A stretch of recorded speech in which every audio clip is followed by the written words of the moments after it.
Today we've got a great topic. May I have permission? And I know that, permissions sometimes confound people as they, think about applications and what people can or can't do. And so hopefully this session will, give everybody a little bit more insights into the purpose and the impacts of user permissions, how they work in Fleet Commander, and why certain things happen. Before we get into this, just a little bit of an overview. Again, this is our monthly knowledge series dedicated to Fleet Commander and all things Fleet Commander. The first and third, months of the quarter, we typically focus on more, in the system, doing things hands-on-y, whereas the second month of the quarter, it's more of a, why things happen a certain way. So it's giving you some additional insights about, managing the system and things you can do in it. Webinars are always the same time of the month. So always the third Wednesday, always from 2 to 3 Eastern. So thanks so much for attending today. Like always, we appreciate any feedback that you're willing to give us. So we want to make it better and we want to make sure it works for you. And part and parcel to that, we've got a little QR code at the end of the deck, which you will be receiving. So you can use your smartphone to give us some feedback. And we'll also send a link in the follow-on email with links to the content folders. We do record the webinar. And as I mentioned, we will be sharing the slides and the presentation with you. I should say the presentation and the video. And you are muted. So with that, John, I think we're pretty much ready to go. I think a lot of you folks are pretty used to Teams at this point. So use the chat window to ask questions and it'll be monitored, as we walk through the presentation. So John, with that, I think we're ready. So have at it. Excellent. Appreciate the introduction, Joe, and appreciate everyone for showing up again for those Workshop Wednesday. Over the course of the last year and a couple of months, I've really enjoyed hosting this and presenting for our clients the best practices and tips and tricks and how to use Fleet Commander. It's just one of the things I really enjoy about my job. And today I'm real excited about this topic too, entitled May I Have Permission? The Purpose and Impact of User Permissions. As Joe mentioned, we are always looking for feedback from our clients in regards to what topics they would like to have presented during Workshop Wednesday. We've made some adjustments and we're happy to make adjustments to our schedule based upon those suggestions. One of them was that we worked in a basic training for maintenance as a result of the requests of some of our clients. This session is also one of those let's amend the schedule presentations, because during the implementation on one of our newer clients, we were asked, what are permissions? Because we were throwing that out as a part of our discussion with the clients, and we're all familiar with that as users of Fleet Commander and providers of Fleet Commander. But there is this need to know exactly what permissions are. So today, as we go through our presentation, we're going to talk about the purpose of permissions in Fleet Commander. We're going to have a little introduction in regards to the permissions. We're going to see how those are impacted as both on an enterprise level and a site level with permissions, and what we mean when we talk about enterprise versus site level interaction within our solution. We will then also talk about where within Fleet Commander is this configuration where you can set who gets what permission levels. We'll also then talk about kind of the results of what happens when you start navigating through Fleet Commander when permissions are applied properly and when they're not applied properly. And with that leads into the impact of those permissions within Fleet Commander, what a user will see as they interact with the solution based upon that permission level that they might have. And then also, as we close out, before we address any questions, I threw in a little section there, what to do if you hit a navigation dead end. And that is one of those things in regards to what will happen if you don't have permission set up properly. People are going to not really have the system running as it's intended for their use. So we want to make sure that at least there's a way to get out of that and get back on track in the moment. You can share that with your staff and with your end users. So with that being said, let's jump in here. What are permissions in Fleet Commander? Fleet Commander, the solution is designed to be really role-centric in regards to how it is used, and that there are places within Fleet Commander that a person who simply is going to be driving the vehicle or making a reservation doesn't need to really have any business in, and that's reserved for those with your staff and yourself as your operation of the fleet. So these permissions are set up based upon the various roles that are found within a fleet operation. The permissions are basically privileges that are tied to those roles, and that when granted within a person's user profile within Fleet Commander, it will allow a user to engage at the various levels and functions within Fleet Commander as appropriate to their role in your operation. And there are 9 main permission types that we find that are set up within Fleet Commander. We're not going to talk about all 9 of them today because some of these permissions are based upon modules that are unique modules to some of our clients that really just overall not everybody's using them. So we'll acknowledge them, but we won't spend any time on that.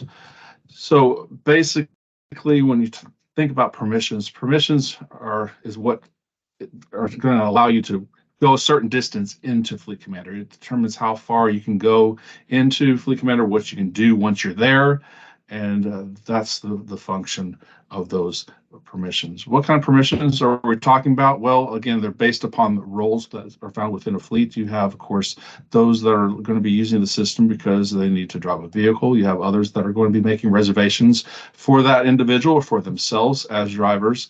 You have yourselves as the administrators of the fleet, and administrators within Fleet Commander gives you that extra behind the curtain interaction within the application, similar to administrators in that they're working back behind the scenes of the solution, or dispatchers. You may have maintenance staff, you've got inspectors and people that are prepping vehicles to make sure that they're in good condition and ready to go out for their reservations. And then those other roles that we're not going to talk about in regards to the modules that we have within Fleet Commander that are regarding risk management and HR. Our focus is going to be on these other permissions and these roles. Each of these permission types, each of these roles and access into Fleet Commander reside in 2 different levels of Fleet Commander. We have an enterprise level and a site level interaction within our solution. Fleet Commander, it can be used to manage assets and users and reservations at a single site or across multiple sites.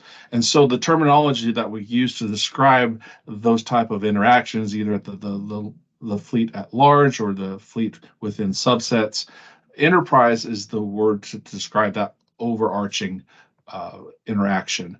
It describes the settings and the capabilities that are common across all the vehicles and users and reservations that you're managing. And this is regardless of how many actual sites your operation may have and where they're dispersed. So that enterprise settings affects basically everything, regardless of where those vehicles are, who those users are. The enterprise type of settings impact that level of interaction within Fleet Commander. However, sites really drills it down to that subset of your fleet. Typically these are vehicles and users that are grouped together geographically or are located near each other, and they're managed as a group. So the site then permissions and settings and configurations, those allow you to fine tune the operation so it's specific to that group of vehicles, that group of users, those reservations that are going to be the result of that particular site within your fleet. When I started thinking about enterprise settings and site settings early on and working with here at Agile, I kind of started picturing it like an umbrella, that the enterprise is a setting like an umbrella that would cover over multiple individuals that might be found underneath that umbrella. But each of those individuals are unique and have unique, clothing, raincoats, jackets, items like that. So when you're setting up your enterprise settings, it's going to affect every site that's underneath it, just like the umbrella effect is covering everyone under it, but then the site configurations, the site permissions are going to be specific to that particular location on that. So that's a kind of a way for you to think about, again, the difference between enterprise settings and site settings and the permissions that are involved with those as you interact with our solution. So where are these permissions configured within FleetCommander? The permissions are set within each person's user profile. So you can really fine tune it again down to the individual that is using the system. You don't have to grant everybody the same level of access. You can restrict it. And one of their access to FleetCommander, one of those places primarily is within those permission levels based upon the roles that they're going to fulfill within your fleet. Now, only individuals that have what we call the administrator permission actually have the ability to configure permissions for others.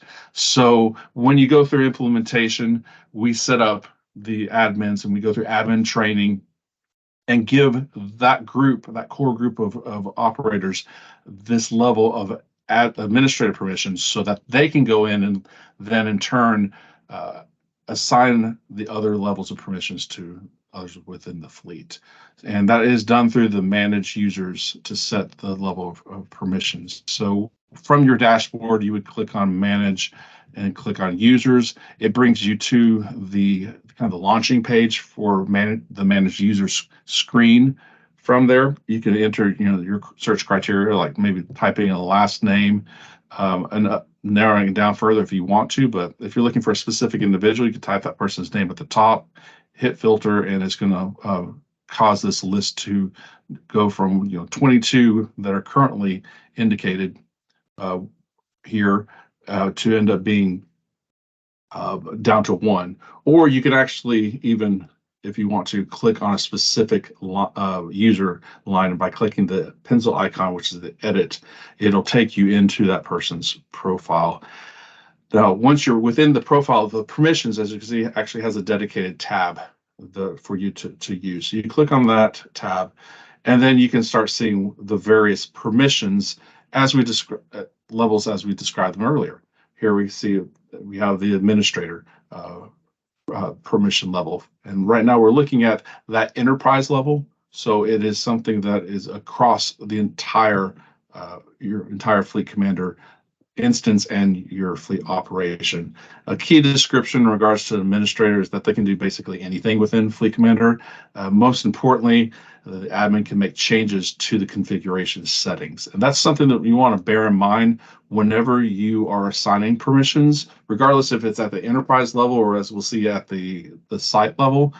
You don't want to just hand out administrator rights to anyone, because they can make some serious changes to your site, and if somebody has any malicious intentions, they can cause a rather embarrassing situation by just deleting reservations to posting things that are inappropriate. So make sure that you're mindful of who you give this administrator access to. The other one that we see here is the dispatcher. Again, this is one of those levels that goes behind the curtain, behind what the normal interaction that an end user that is making a request, or somebody that wants to drive a vehicle. Their access is different than a dispatcher's. A dispatcher is more like that admin. They can go back there, but they're still locked down on exactly what they can do. With dispatcher, they can only briefly look at portions of FleetCommander, like the user and the vehicle profiles, like the reservations, the dashboard, the reports, and more importantly, they can't actually make any configuration changes. So that helps you in your security of your operation. But still, the dispatcher could be somebody that's a really important role, specifically if you're not using key control. The dispatcher is going to probably be the one that's assigning, is checking out those vehicles to other individuals. They may actually be even making reservations for some individuals. So that's an important role to have, and you can fine tune this person's access to just that dispatcher role. There's also the role in regards to maintenance. If you have the maintenance module that we offer. The maintenance, basically, they manage the work orders. They can do other maintenance related tasks. We'll actually see some of these as we go further in our presentation, what actually things a person with a maintenance permission level is going to see and what they wouldn't see. And the same with the dispatchers and these other permission levels that we're talking about. You got, of course, your driver. Of course, the person is who you can allow to drive a vehicle.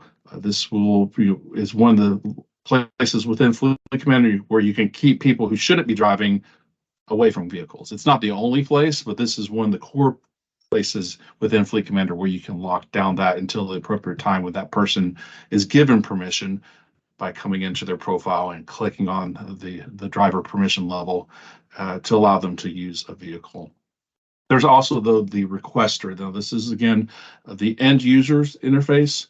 This is not your interface with it as admins, because of course you can make reservations yourself for other people within FleetCommander, but this is focused on that end user, where you don't want them to go beyond the curtain. You want them to stay right up there where they have very limited access to FleetCommander. The requester has that ability to request the vehicle for themselves and for others. Now, an important point to note: in order for a person to make their own reservation, they have, and then be able to drive that, they have to have both the requester and the driver permissions within FleetCommander. This is something that sometimes ends up kind of getting lost and under the radar, particularly when a new profile is maybe generated by you as an admin, rather than coming in from the welcome page through the online registration, that sign up now link that's posted there on the welcome page. When that happens from there, there ends up by default, FleetCommander will set a requester privilege on there, but you have to go in and approve the reservation and kind of set up a few key aspects. And you have to give an access group. You have to give them a usage type, at least one of each of those, and that's found on the profile tab. That's the tab that when we went into this profile and saw the picture of Abraham Lincoln, that's where that's located at. But here, this is where we're determining if can this person make a request for vehicles, and then are they going to be able to drive that vehicle. By default, only the requester privilege is granted. You have to go in, because there could be circumstances where not everybody's going to be allowed to drive. You have that ability from the dashboard to go into your pending users and go in and set the permission level for them. That's with that online registration, where that is automatically defaults and provides that enterprise requester. But if somebody was to call you up and they didn't have access to FleetCommander and they wanted you to make their profile for them, if you were to go into the manage users, click on add user and start typing manually all that information, and you don't ever go into the permissions tab, you might have everything else set up properly, but that person is not going to have actually any access into FleetCommander beyond that welcome screen. And we'll show that to you in just a moment on that. But that's an important thing for you to bear in mind. Other of those admin type access into FleetCommander involves inspectors and prep, and those that prep vehicles. For us, inspections is the stage when the vehicle gets back and you simply go out there and make sure there's no damage to it. There's a way for capturing that process and that step within FleetCommander in the dispatch process. Prepping is the stage after that. The vehicle is already checked in. It's been sitting there, maybe been sitting there for a couple of days. It may have been just a few minutes, but it's time to go and clean the vehicle and get it prepared for the next reservation. You can actually set up a interface level for staff there at your fleet to have that access, to be dedicated to inspecting the vehicles, to be dedicated to preparing the vehicles, or to have both. I combined them both on this screen because it really is something that is like a 1-2 type of combo on that. And you can decide if you want to do one, or you want to do two, or if you don't want to do either on that. And that is, we'll take a look at that function a little bit further in our presentation. Then one other item I want to point out at this point in regards to the enterprise level, and specifically as it involves the administrator. Oftentimes when we go into our client sites, and we might be doing a business review, or we might be assisting them on a service call. We'll go into a profile, and we'll end up seeing that a person like yourself as an admin has every single one of these permissions checked within the profile. Now, that's really kind of overkill, because the enterprise and the administrator level, and specifically the enterprise level, gives you permission to all permissions across all sites. So there's really no need to click on the other permissions after that point. Once you assign someone the enterprise admin permission level, they're good to go for all current sites and any future sites that might be added as you expand your fleet operation. So again, it doesn't affect or cause any problems within FleetCommander. It's just extra clicking that really is not necessary. And particularly if you've got dozens, which we do have clients that have dozens of sites within FleetCommander, this permission tab, when you start scrolling down and having to capture all those sites, you don't want to go in and start clicking every single one. If you can get it done where you know that everybody, all those sites are going to have access, the same level of access throughout your FleetCommander instance, regardless of the sites, make it easy. Give them all enterprise driver permissions. Give them all enterprise requester. Give yourself enterprise admin privilege, or one of your coworkers that needs that type of access level. It reduces your workload and reduces your amount of stress on that. That being said, though, you do want to be mindful that if somebody does not need to have access for a certain permission level across all of your sites, then you need to make sure it's not clipped within the enterprise level on that. It needs to be very drilled down specifically to those sites in which their role has them interacting with the fleet. So you can see, again, just simply go down to one for yourself for enterprise admin, and it makes things look a little bit cleaner. Now, as we were mentioning, there's also that site level, though. So in this case, we've got transportation services as being a site here on this portion, and that Abe has access to that. Each of these roles, they're all the same as what we were already took a look at. It's just then specific to that particular site.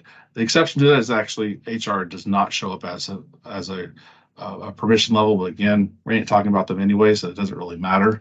But when you, as a site administrator, in a similar fashion as an enterprise administrator, gives you access to to all those permissions under it.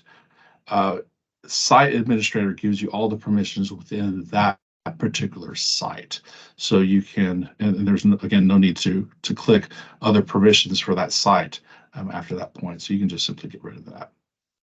So kind of recapping this portion of the presentation, enterprise and site level permissions, don't forget your umbrella.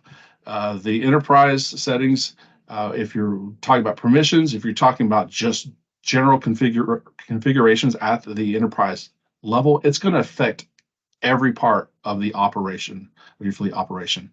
So be cautious, but also use that to your advantage. Make sure that the changes that you make are applicable, if it's a configuration, to your entire operation, because the decisions that you make at the enterprise level is going to affect everybody else underneath with their various sites. And then who you give enterprise level permissions, it grants them access to all the operation with those sites. So yeah, just bear that in mind, that those levels are for enterprise across all sites within FleetCommander, and you may need to restrict the permissions to only one site or just a few sites. And in that case, you would do that at the site level.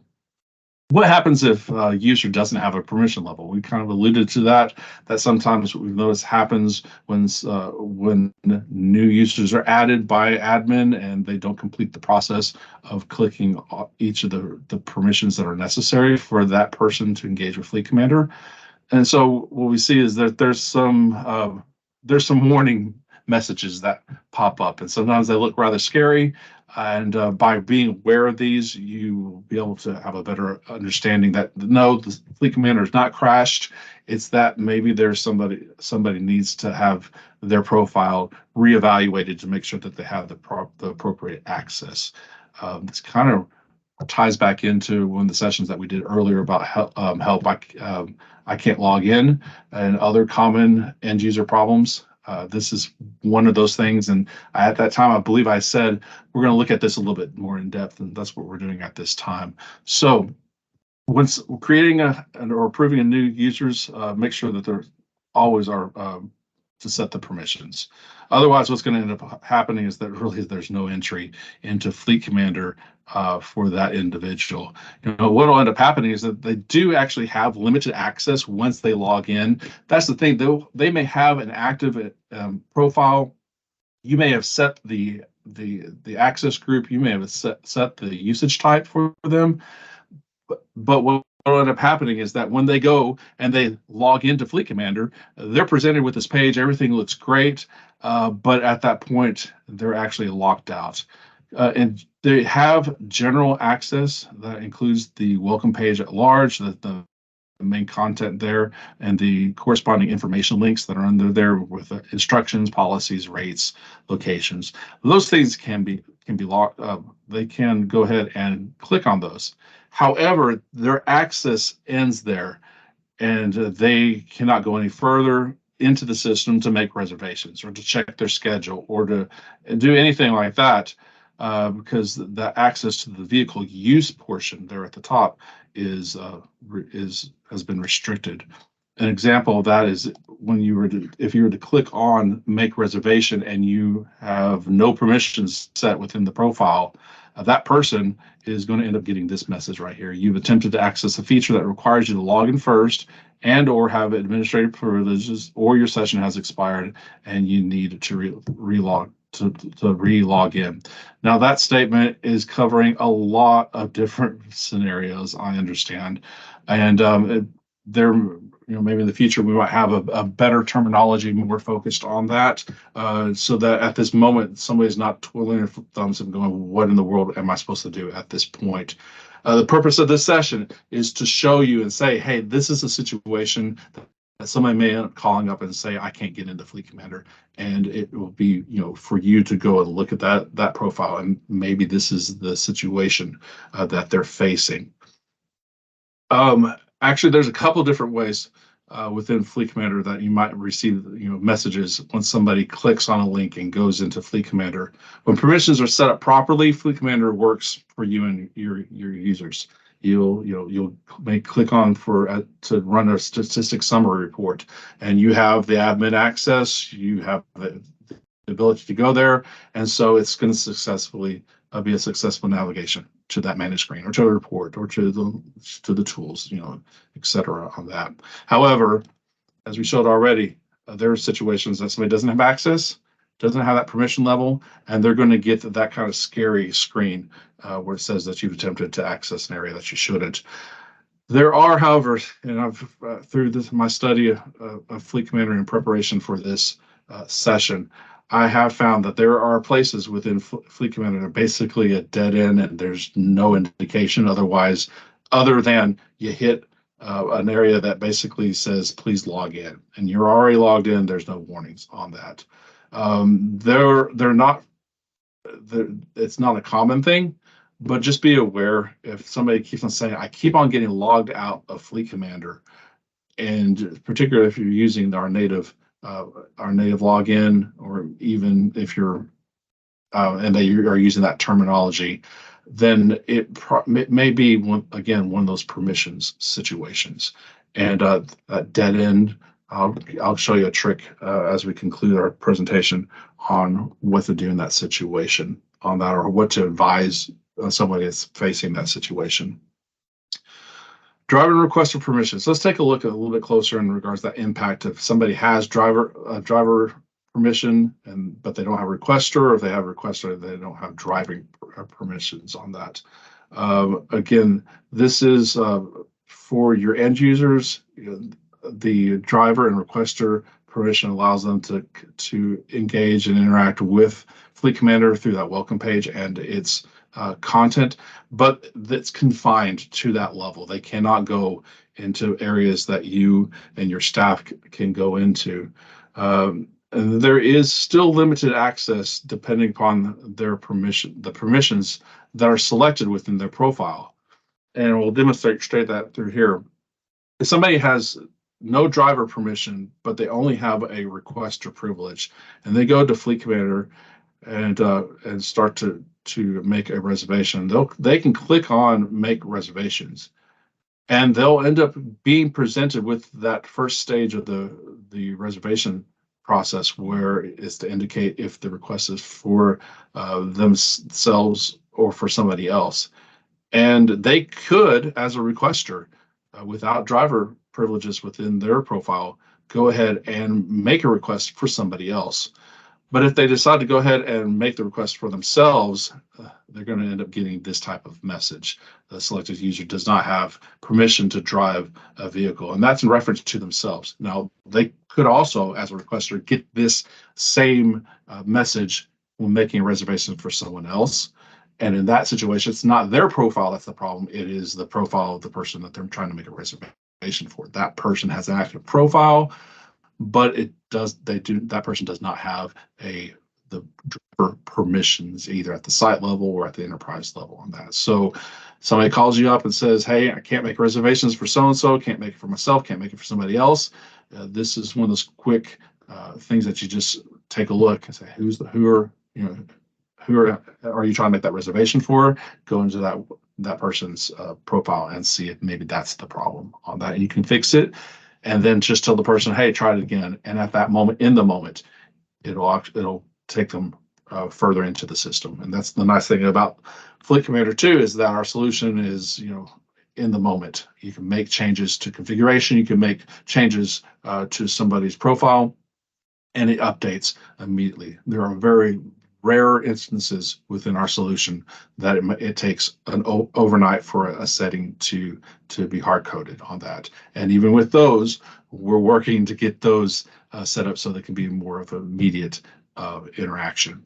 So what about a situation where somebody does not have the requester permission, but they only have a driver permission? Well, in that situation, again, they can click on make a reservation, but when they do, they're going to get that screen. You've attempted to access a feature that requires you to log in first.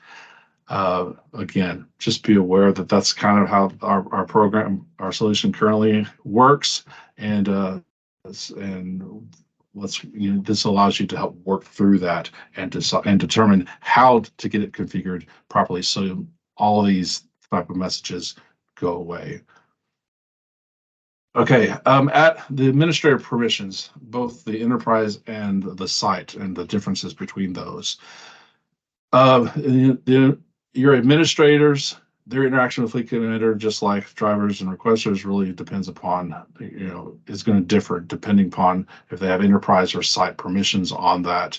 For an enterprise administrator, they have, as we mentioned, complete access to the entire FleetCommander instance.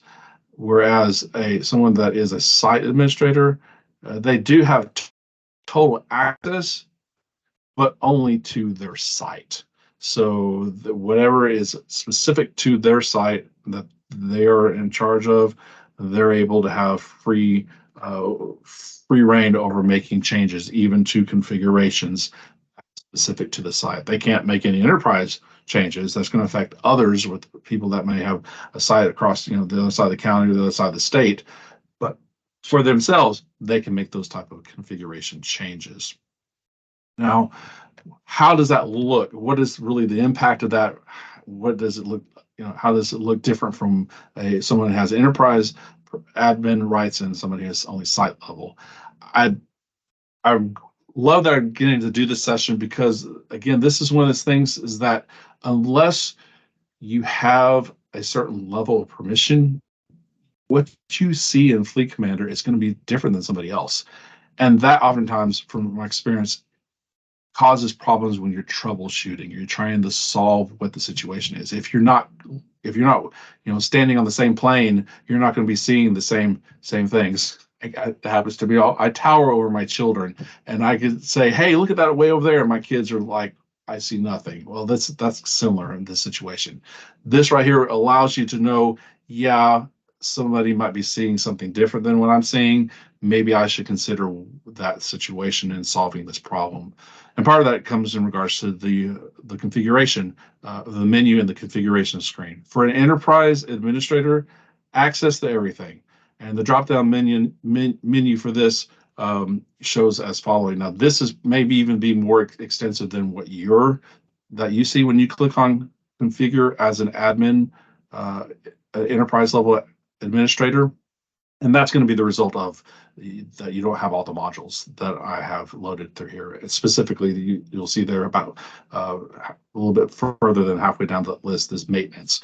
If you don't have the maintenance module, we've extracted that out. If you don't have the maintenance module and that's still there, let Joe or Kathy or let support know, and we'll be happy to either sell you the maintenance module or get rid of this navigation. Either way, whatever works best for you on that. So with the enterprise administrator, whenever you click on that link, it takes you into the enterprise settings and configuration on that. Somebody who is a site administrator, as we're going to see in just a few slides, is never going to see this screen. It's going to be only for your enterprise administrators. And that is, again, configure enterprise settings. Now, this is, as I mentioned, the site level configurations that exist within FleetCommander here. And when you click on that, you are first then presented as enterprise admins, all of your sites within your FleetCommander instance. At that point, then you click on which one you want to go in and make those very site-specific changes and configurations on that. And when you go in there, a similar screen as what we saw with the various tabs on the enterprise configuration, very similar within the site settings, although there are some very specific items that are site-specific, and we're not going to go through any of those today as part of this presentation. But there are, again, differences on what you would see based upon an enterprise admin and a site level admin. For example, if it was to, as an enterprise administrator, if they were to go into additional items that they're going to see are the various configurations in regards to users and accounts, departments, those configurations in regards to reservations with billing charges, cancellation types with your vehicles, if it might be vehicle types, an SUV versus a sedan.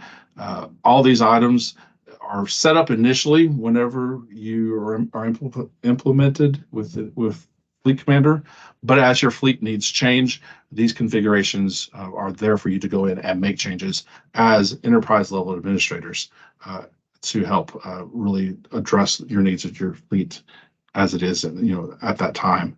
And so then you see maintenance. So those are the enterprise configurations that you will see.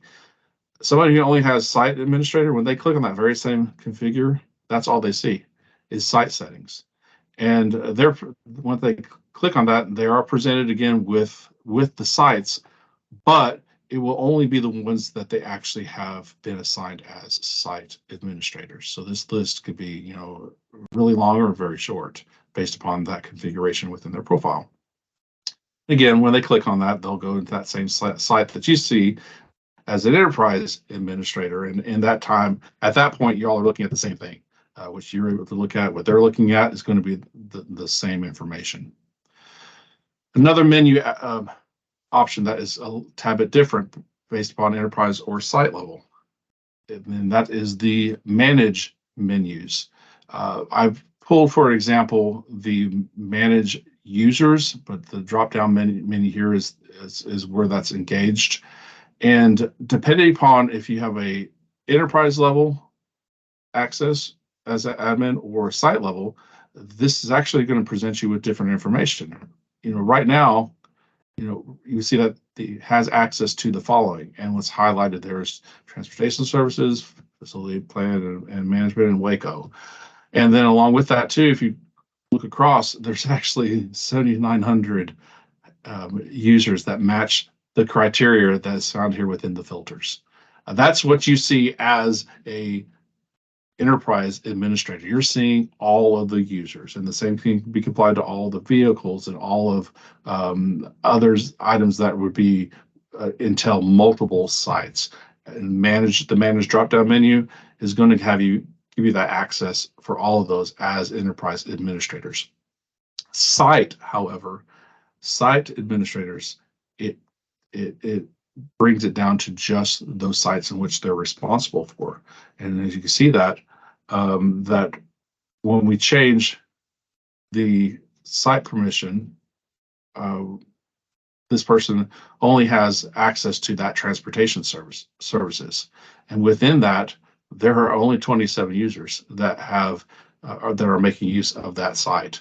So it's an advantage, particularly for large operations that have multiple sites, that the FleetCommander is intuitive enough to say, not everybody has to see everything, and make your life easier by seeing just what I got to deal with on that. A similar fashion in regards to that, narrowing down what is seen is reflected within the dashboard. Within the dashboard, someone who has enterprise administrator rights, they see the vehicle use for all of the sites that are found within that FleetCommander instance. And there, as you can see, you notice a large amount of actionable items here. The motor pool activity here, there's got one person pending, one request pending. You've got 26 late pickups. You got 30 that are late returns, 11 vehicles that are in prep. It's just a mess. There's a lot going on. You've got just a few reservations that are going out for the day. And so you're seeing everything as the enterprise administrator. Site administrators don't need to deal with all this. With a site administrators, everything gets pulled down to just what is pertaining to their site. And in this case, for today, it's just one vehicle that's coming back, and that there is really actionable items. There are 6 vehicles that are late for pickup on previous days, and if you scroll back to those days, you would see them appear on the dashboard. That's a great feature. And I didn't put a slide in here, I don't believe, in regards to, for those of you that are enterprise administrators, if you're sitting on this dashboard and you see hundreds and hundreds of actionable items and you need to try to sort it all out and figure it out, you can, or just ignore it by clicking on the filter section that is right here. You can go ahead and it pulls up a window where you can set as a default what sites you see every time you come to the vehicle use dashboard. And so that's something that you could use to help make sense of the madness, or make the madness go away temporarily by ignoring it. Dispatcher permissions for dispatchers, very similar. When they come to the screen, they're going to see this, that same type of interface here. Some of the things that are a little bit different, though, is that you'll notice the menu selection is actually reduced for dispatchers. Those go away. The configuration menu goes away. So somebody who has only dispatcher access is not going to see configuration at all.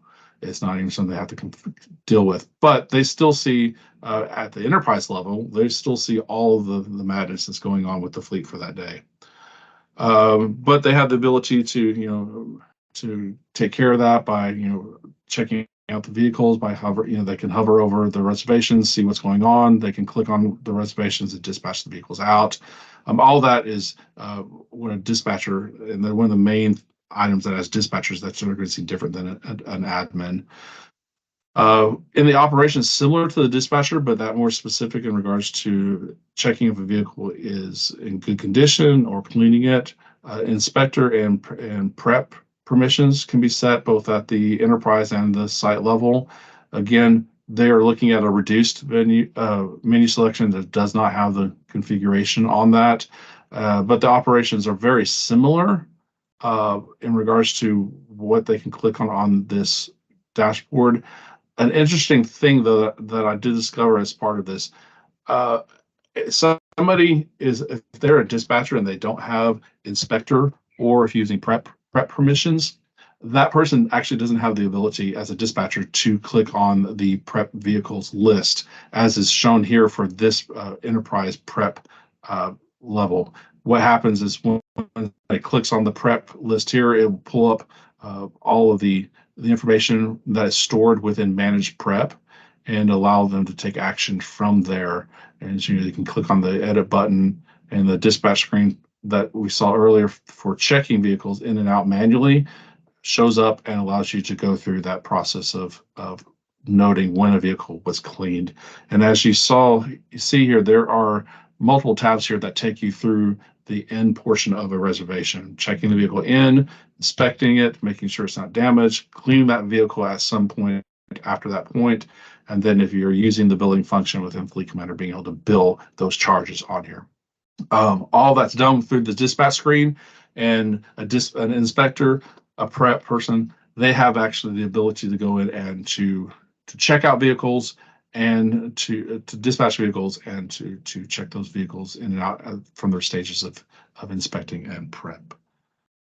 Maintenance permissions, basically on this, I'm just going to point out that that configuration screen is again reduced, and so it's specific to the maintenance portion of that. And then, as I said, that tip of what to happen if you hit a dead end. What happens? I mean, somebody ends up getting this screen, and they're presented with login without a warning message, or they're presented with at least some instructions on that. What can they do? Are they stuck? Do they have to relog back in every single time? Do they have to call you every single time and ask you what to do? If you communicate via policy through your emails, through the welcome page, through your kiosk messaging, not kiosk specific in this case, but specific to the FleetCommander portion of it, you can basically tell them that you get to this point right here, you get this nasty message, just click the browser and go back. That's all you got to do. There is really no need to log back in because you're not actually logged out. You've just hit that dead end on that. And you go back to where you just came from. So that is all I have. Joe, do we have any questions? Anybody ask any questions? We don't have any questions today, John, but I do want to make one comment, and that is, for folks that are using something like single sign-on, so OAuth or SAML or LDAP or whatever it is, typically that process sets the user up in the system, but does not grant any permissions. So when you think about, integration with your identity management applications, that's the other thing you need to consider. Typically, the user is in the system, but they don't have permissions assigned to them. So that's always something that you have to do as a secondary step. Get them in the right place, give them the right, permissions, and obviously asset and usage types. And that's all I've got, John. Great job. All right. We've got a few of these slides that we show at the end of each session in regards to what we can help you do. Joe, why don't you take it? Yeah, sure. So again, I think a lot of you folks, know that we're here to help you. So, obviously, our goal at the end of the day is to make sure that you folks get the right value out of FleetCommander. It's got a lot of capabilities and features. A lot of you folks use it from vehicle sharing, and that in and of itself gives you some, great benefits, and saves you a lot of money. There's lots of other things too to consider here. If you need any help in terms of policy or just, thinking about changes to your fleet and some strategies, feel free to let us know. We're happy to help you there. One of the things that we're getting more and more of on a regular basis is refresher training. People are getting changes in staff, changes in the team. So it's always good to reach out. We can set you up with either content like this or dedicated sessions in a variety of blocks. So, let us know what we can do for you there. And, just a couple of other points, and that is, if you're not using, FleetCommander for fuel. Think about fuel. It's great where you can start pulling all of your costs together in one place. That gives you a really great benefit to see total cost of ownership of the fleet and really help you more effectively manage manage your fleet, your vehicles, and your replacements. We do offer 5 standard billing out algorithms. So, if you want to start thinking about billing, it's always a good place to look. And, lastly, thinking about key boxes and kiosks. It's good to share vehicles. If you really want to get the ultimate value out of it, it's great to try and put in place key boxes and kiosks or overhead from that standpoint. So it saves you a lot of money in terms of personnel costs and those related expenses. The next slide is user conference. I know a lot of folks have signed up for the user conference. And, right now, I think we're approaching 50 people that are going to be attending in person in Knoxville. It's probably the biggest conference that we've had, and it's looking to be a really wonderful event. So, if you do have the time, it would be well worth your, certainly the time, to dedicate to this event. And again, there's more information by clicking here, and happy to answer any questions if you have any about it. And I think, John, that may be it, maybe with the exception of telling us Just what you reminder. think. Oh, sorry, just a Yep. reminder. Next. So just a little bit about October. So we're going to take hiatus in September because of the user conference. So, FleetCommander user conference at the end of September. 26th, 7th, and 8th, as I just mentioned. So, plan for that if you're not signed up. And in October, we're going to come back with version 5.11 and 5.12, features. Probably, when we get into it, it may be, version 5.12, branded as version 5.12. But fundamentally, it's going to have a couple of releases packaged into it, and we're going to be introducing some new things there. And we'll be dedicating some time in October, followed by, phase 2 of reports you ought to be using. And then in December, looking at long-term and outside rental management. If there's anything that you really want to know or any topics that you've got interest of, please let us know because we're setting the 2024 schedule up. Okay. And with that, I think That's and again, that's pretty much the thing to remember about this slide is, each of these months are linked to the content. So if this is your first time attending, you can always click on any one of those months and see exactly what the content was there. Okay. And then I think lastly, we it's tell us also what have it tell it for we have. for last year. Sorry, Joe. My apologies, Joe. Then That's also okay. we do include also the everything from the previous year too as part of this deck. And as Joe is saying, we have this right here of importance. Yeah, please, oh please, oh please, oh please, oh please, tell us what you think. This works because you give us feedback. So the more feedback we get from you, the better off the sessions become. We really want to make sure it's tailored to your needs. So take a minute, snap the QR code, give us your feedback, tell us what you liked, tell us what you hated, tell us what we can improve, whatever your thoughts are. We're here to hear from you. So it's always good when you communicate, and we're happy to communicate back with you as well. So thanks everybody for your time today. We do look forward to seeing you at the end of September. And again, if you do need anything else, please let us know what we can do to be more helpful to you.